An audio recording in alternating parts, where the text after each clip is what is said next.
L'actualité internationale, on va démarrer avec la situation de l'Ukraine et la Russie qui devient non négociable et complexe. L'Ukraine a lancé la mobilisation des réservistes de son armée et demande à ses ressortissants de quitter la Russie au plus vite possible du fait de la crainte d'une escalade militaire. Le président de la Russie, Vladimir Poutine, souffle le chaud et le froid au lendemain de la reconnaissance de l'indépendance des territoires séparatistes. Le président russe brandit la menace d'une guerre de grande ampleur. Il a également insisté sur le caractère non négociable des intérêts et de la sécurité de son pays, tout en se disant cependant disposé à trouver des solutions diplomatiques. Mais la Russie assure qu'elle continuera d'approvisionner l'Europe en gaz malgré la crise. Restons toujours sur l'actualité entre l'Ukraine et la Russie. L'Allemagne suspend l'autorisation du gaz Nord Stream 2 après la reconnaissance par Moscou de l'indépendance de provinces ukrainiennes pro-russes.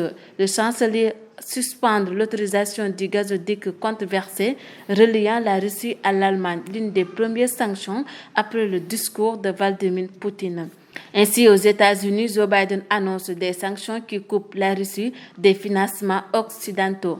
Restons toujours sur l'actualité internationale, préparation de la campagne présidentielle en France. Jusqu'au mois d'avril 2022, la France va vivre au rythme de la campagne présidentielle. Qui sera le prochain président de la République? Quel paysage politique sortira de ces scrutins et des législatives qui vont suivre au mois de juin? Par ailleurs, au Liban, 3 projets d'attentats du groupe État islamique de juillet, d'après le ministre Bassam Walami. Des lieux de culte chutent dans la banlieue sud de Beryoum, bastion des mouvements chiites pro-iraniens. Hezbollah sont visés. En Centrafrique, l'ONU demande la libération de 4 casques bleus.